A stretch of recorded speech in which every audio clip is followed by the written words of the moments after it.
So welcome to the SDG Media Zone at the UN Youth Forum. Our topic today is Reimagining Climate Justice. If you're on social media, the hashtag is SDG Live. I'm Mark Fischetti, Senior Editor at Scientific American Magazine. As you know, young people have often been at the forefront of movements for justice issues, for social change, and this is true for climate issues as well. So today we're speaking with three inspiring climate activists who are changing the way we use our natural resources and how people understand climate change. Quick introductions. Fatemah is in Kuwait, who is a young champion of the UN Environment Program and founder of ECOSOC, a company making a difference in reducing waste. Máximo is in Argentina. He's a Generation 17 young leader in the UN Development Program and founder of Eco House, which is, among many other things, educating children about environmental issues. And Sarah is in Colombia, and she's with the Youth Environmental Journalists Initiative at the UN Development Program. And she's worked on climate justice and civil rights issues for people most vulnerable to climate change. So we'll have a few questions and discussions. Let me ask each of you to start with, can you tell us briefly, what moment did you witness or what experience did you have that inspired you to take action for climate change? And tell us briefly what you were or your organization is doing to make a difference about that. Fatemah, let's start with you. Well, thank you so much for this great opportunity at the beginning.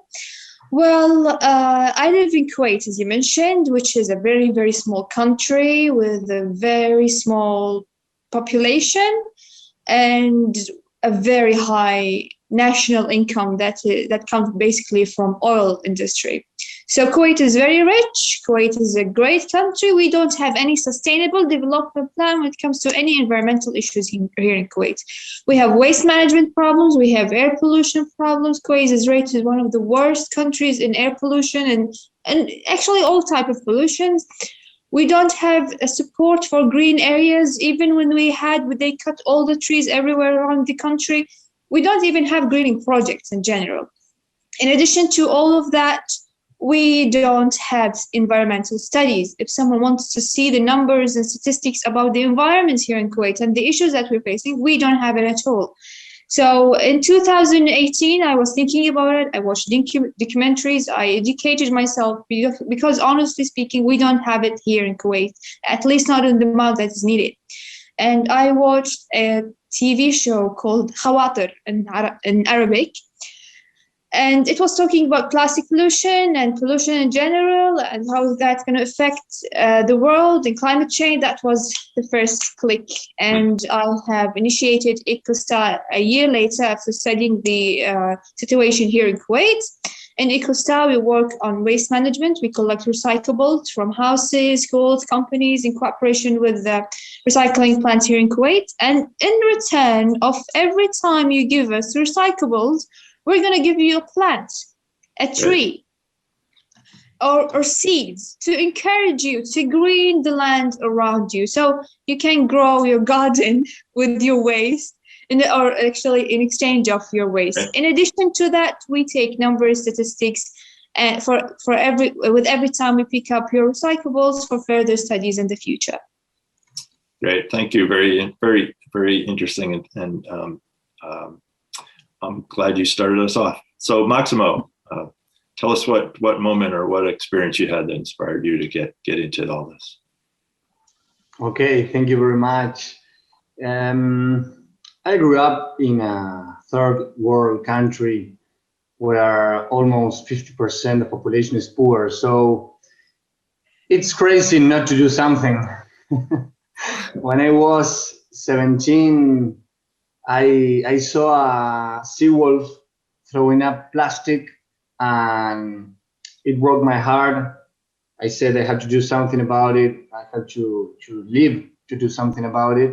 And since then, I have been trying to contribute to change by working intensively with hundreds of activists around the world. And I am part of a nonprofit organization or movement called Eco House, whose main objective is to promote sustainable development through education and advocacy work. We are almost 800 people just in Argentina. We're launching venues all around. We are like a club of people that get together to help. That's the idea. And I'm very happy to be here. Thank you very much. Wow, 800 people. That's terrific. Good for you. Right. Sarah, tell us your inspiration. Yeah, so I live in Colombia, and a couple of years ago, I had the chance of going to the Amazon forest with a medical group who was assisting one of the indigenous communities there. And I was very surprised because, I mean, we were in, I think it is the richest place in the world if you think about natural resources. But these people were some of the poorest people in the world. They went through all kinds of harshness, difficulties, because they didn't know how to make the most out of these natural resources that they had. So, for example, they didn't know how to grow crops. And things like this, they didn't know how to take wood without destroying the environment around them, things like this. So I thought that if you don't understand what you have, how can you protect it? So this got me thinking into the importance of telling these stories, of sharing to the world about the environment and about how you can protect it and how people are protecting it in the world. So this is why I joined the UNDP Young Environmental Journalist campaign. And in this campaign, we were telling the story of Santurban. Santurban is one of Colombia's biggest more ecosystems. And this ecosystem is very important because it brings water to more than 5 million people around it.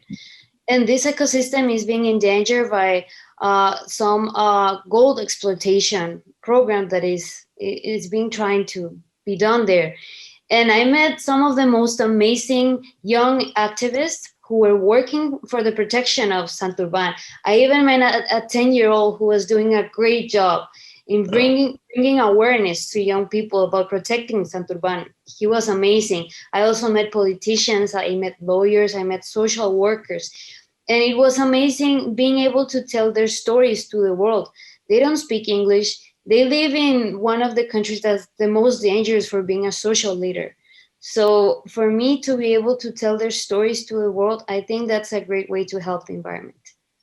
I'm glad you brought that up because I wanted to ask each of you, we're the whole world has been dealing with the COVID pandemic, and so much attention's been focused on that, and rightly so. But as the world starts to recover and rebuild from the pandemic, what are some of the big climate opportunities you see coming? For example, do you see a real opportunity to prioritize the health of the planet now more than ever? Sarah, why don't you continue? Yeah, I think that when we were in complete lockdown, I think nature was very grateful. I live in one of Bogota's busiest roads, and for the first time in my life, I heard birds in the morning when we were in lockdown. So this really got me thinking, and I think that many people thought about it. I thought two things. One, what do we really need to live in this world?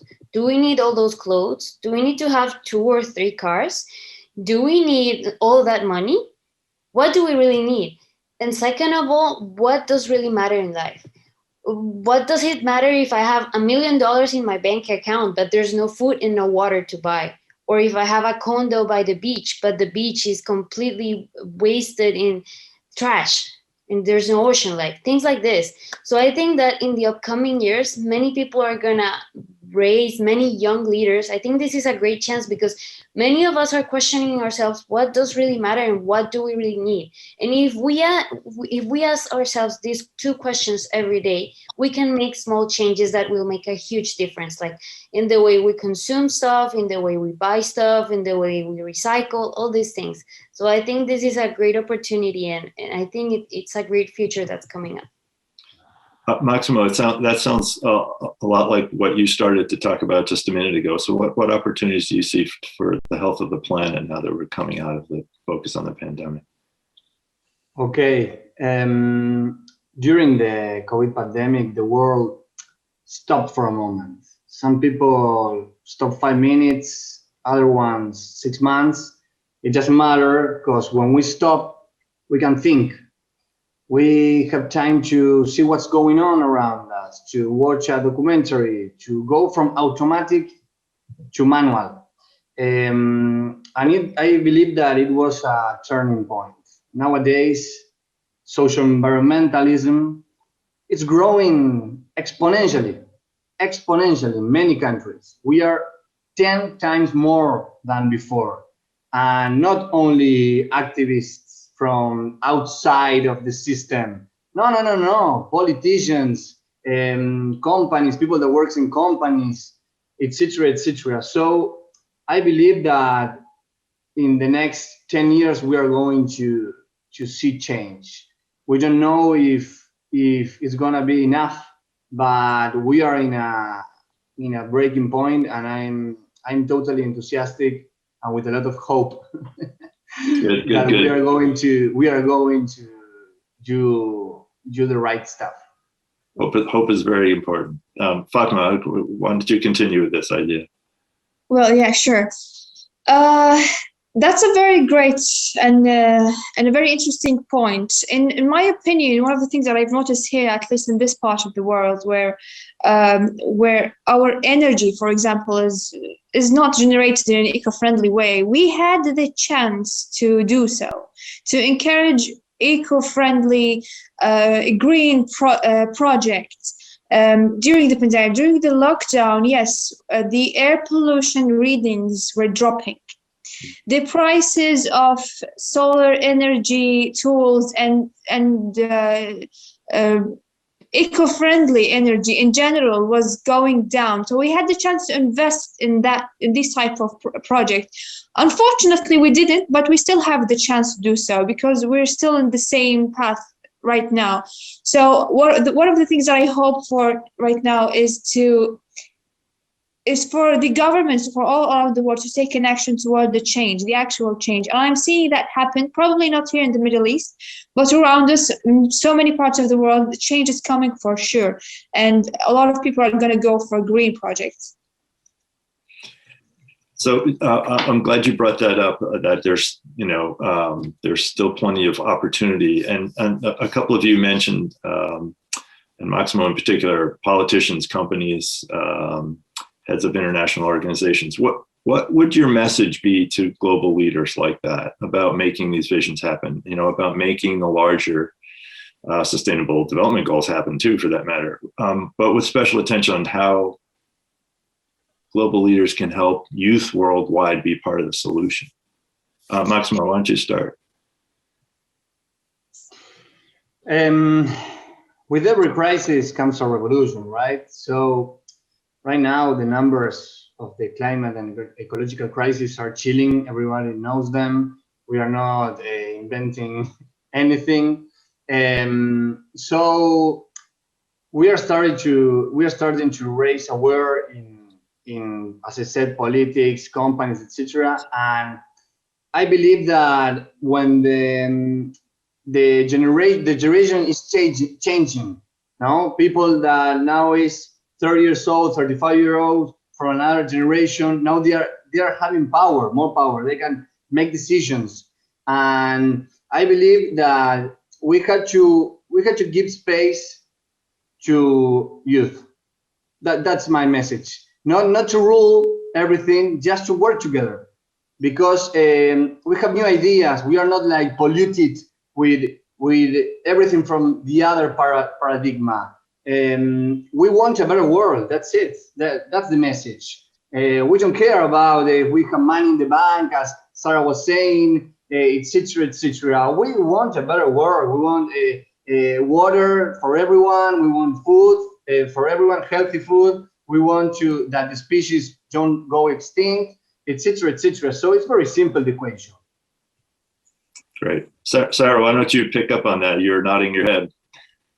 Yeah, I totally agree with what Máximo is saying. This is a time for revolution.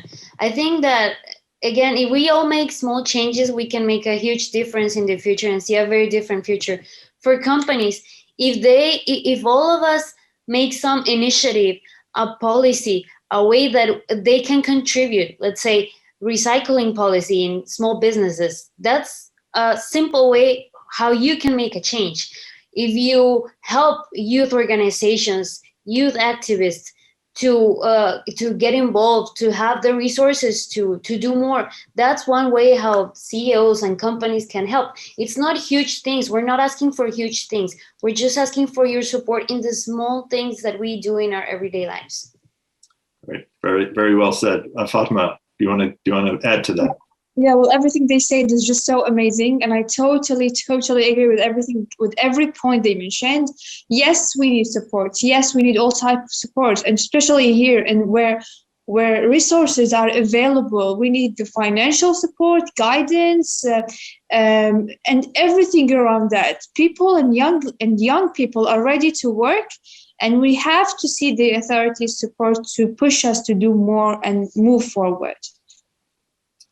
So last question for you all. Given what you were just saying, which I love how you're inspired, and I love how you're specific, which is really helpful.